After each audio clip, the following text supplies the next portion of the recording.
கேள்வி ஒன்றாக இருந்தாலும் பதில் எப்படியா இருக்கான், ஆளுக்கு ஏற்ற மாதிரி மாறுபடும். நேரில் வந்துட்டால் என்ன பண்ணிடலாம், எல்லா கேள்வியும் கேட்டு தெளிவாக. அதுக்கு தான் சத் சங்கம். என்னுடைய நோக்கம் எல்லாம் மனிதர்கள் எல்லாம் மகிழ்ச்சியாக இருக்கணும், அவ்வளோதான். பக்த பிரகலாதன் அவன் பேர். பிரகலாதன் தான். அவனுக்கு முன்னாடி ஒரு அடைமொழி இருந்துடுது. இப்போ பொதுவாக திரு, உயர் திரு, ஸ்ரீ இப்படிலாம் போடுவாங்கல்ல. பிரகலாதனுக்கு மட்டும் முன்னாடி போட்ட அடைமொழி எது அப்படின்னா பக்த பிரகலாதன். அவன் ஸ்ரீமன் நாராயணன் சொல்கிறது ஒரு வேலையை வச்சுருந்துக்கிறான்.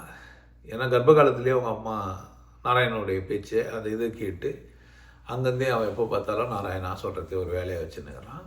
தூண்லேயும் துருமுலையும் இருக்கிறான்னு நம்பலை, இருக்கிறாருன்னு உணர்ந்துருக்கிறான். நம்புறது வேற, உணர்ந்து இருக்கிறது வேற. இப்போ பக்த பிரகலாதனில் நிறைய இதில் தூக்கியெல்லாம் போட்டு படகெல்லாம் பார்த்துருப்பீங்க. தண்ணிலெலாம் தூக்கி போட்டு அப்படியே சாவாமலாம் போச்சு மாதிரிலாம் சொல்லியிருப்பானுங்க. நீங்கள் நல்லா புரிஞ்சு வச்சுக்கணும். அப்படி ஒரு மனுஷன் இருந்தாலாம் நினைக்காதீங்க. குழந்தையாக இருக்கும்போது நீங்கள் கீழே வந்தால் சாக மாட்டீங்க. கிட்டத்தட்ட ஒரு 300 ஜாயிண்ட் இருக்கும் குழந்தையாக இருக்கும்போது. வளர்ந்த பிறகு தான் ஒரு 206 எலும்பு 205 எலும்புன்னு மாறும்.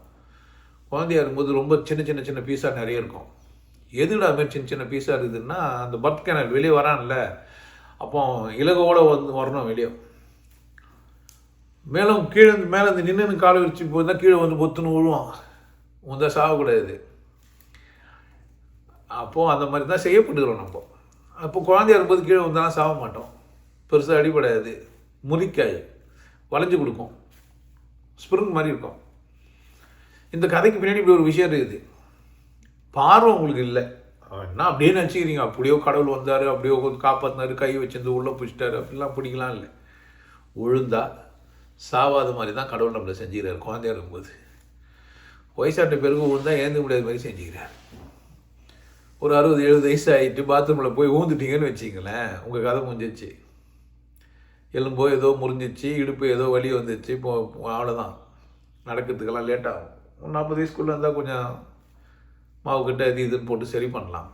அப்போ அந்த பக்த பிரகலாதன் அவங்க 2 பேருக்குள்ள ஒரு பிரச்சனை ஏற்படுது. கடவுள் இருக்குதானா, எங்கேமா இருக்குதுன்னா தூணில் இருக்குது. ஆமாம் தூணில் இருக்குது. இந்த தூணில் இருக்குது. ஆமாம் இந்த தூண்லேயும் இருக்குதுன்னா தூணை வச்சார், உள்ளேருந்து வந்தது அப்படின்னா. கடவுள் ஒரு தூண்லேயும் சிம்ம அது அவதாரம் பண்ணின்னு உள்ளே உட்காந்து இல்லை. நீங்கள் அப்படியே பார்த்தீங்கன்னா அந்த கதையே பாவம் தான். அப்படி இல்லை.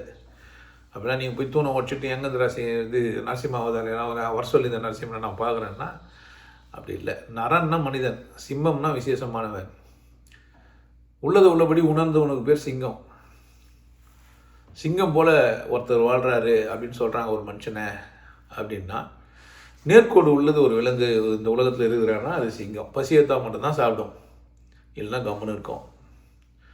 மான் இருக்குதுன்னு வேட்டையாடுறது, பசியத்தா தான் வேட்டையாடும், இல்லைன்னா வேட்டையாடாது. புலி மாதிரியோ மற்ற ஜீவராசிகள் மாதிரியோ இந்த நரி மாதிரியோ ஓனாய் மாதிரியோ கிடையாது சிங்கம்.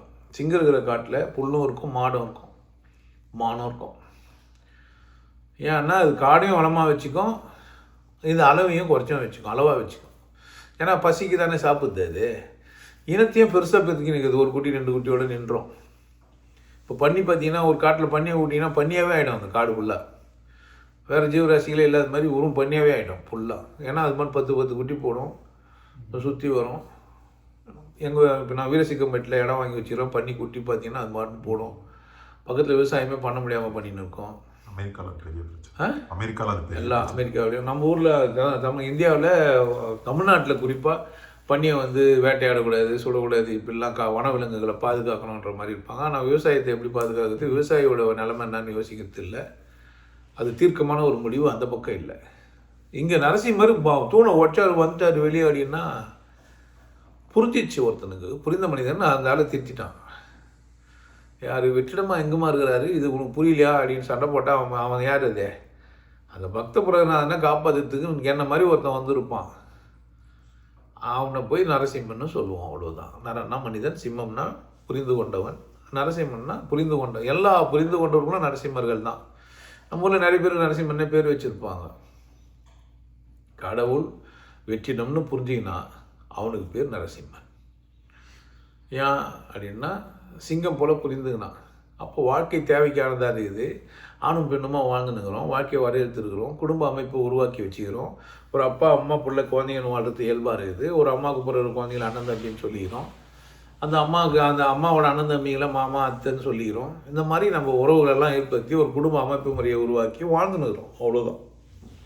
வாழும் வேட்கை உள்ள ஒரு மனிதன் அந்த குடும்பத்துக்குள்ளே போகிறான், சமூக அமைப்புன்னு ஆகிடுது. இதில் ஜாதி ஏற்றத்தாழ்வுகள் ஜாதியெல்லாம் உருவாக்கி வச்சுருந்துக்கிறோம் ஒரு காலத்தில். இன்றைக்கி புரியுது, விட்டுடுறோம், வானான்றோம். எல்லாருமே சமமாக தான் பார்த்தோம். அவனு வேறு வழி இல்லை. எல்லாருக்கும் சேர் கண்டுபிடிச்சிட்டோம். மேலே கீழெல்லாம் உட்காரத்துக்கெல்லாம் வாய்ப்பு குறைஞ்சிச்சு. அப்படி தானே? ஆனாலும் நான் ஒரு சேரை நானாகவே செஞ்சு நான் அது மேலே ஏறி உட்காந்து நான் ஒரு சத்சங்கம் நடத்துகிறேன்னா அது என் விருப்பம் தானே, எனக்கு முடியுதுன்னா. இது மாதிரி யார் விருப்பத்தில் உட்காந்துக்கலாம். உங்கள் தேவையான வாகனங்களை நீங்கள் வாங்கிக்கலாம், நீங்கள் அதில் ட்ராவல் பண்ணிக்கலாம், இந்த மாதிரிலாம் கொண்டாடிக்கலாம் தானே. அப்போ நரசிம்மன்னா நீங்கள் புரிஞ்சுக்கணும். புரிந்து கொண்ட ஒரு மனிதனுக்கு பேர் என்ன? நரசிம்மன் அப்படின்னு அர்த்தம். அப்போ தூண்லேருந்து வந்தார், துரும்புலேருந்து வந்தார், அங்கேருந்து வந்தார்லாம் கிடையாது. அந்த அவனுடைய எதிரியே அல்லது புரிந்து கொள்ளாத ஒரு மனிதனை எதிர்வாதம் பண்ணிக்கிறவனை புரிய வைக்கிறதுக்காக ஒருத்தன் வந்து அவன் பேர் என்ன? நரசிம்மன். தூண்லேருந்தோ துரும்புலேருந்தோ வரல, நான் ஒரு பெண்லேருந்து தான் வந்துக்கிறேன். நானும் யார் தான்? நரசிம்மன் தான். புரிஞ்சுனா நீங்களும் யார் தான்? நரசிம்மன் தான். நரசிம்மனா நான் தான் இல்லை, நீங்களும் நரசிம்மனா மாறலாம். அதுதான் அது சொல்ல வருதே தவிர எல்லா அணுவையும் உடைச்சா உள்ள வெற்றிடம் இருக்குது. அந்த வெற்றிடத்துக்கு பேர் தான் கடவுள். ஸோ அணு தூண்லேயும் இருப்பான், துரும்புலையும் இருப்பான். உங்களுக்கு எல்லாருக்கும் ஒரு விஷயம் சொல்கிறேன்.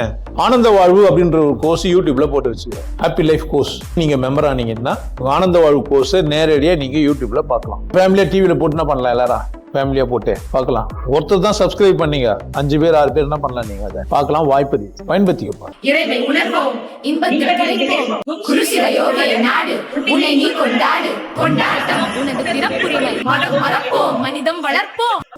நல்லா இருங்க, சிறப்பாக இருங்க, கொண்டாட்டமாக இருங்க. உங்களை நீங்கள் மதிப்பு மிகுந்தவராக மாற்றுறது உங்கள் கையில் தான் இருக்குது. நல்லா இருங்க. நான் ஒரு வாய்ப்பு என்னை பயன்படுத்திக்கலாம். நல்லது.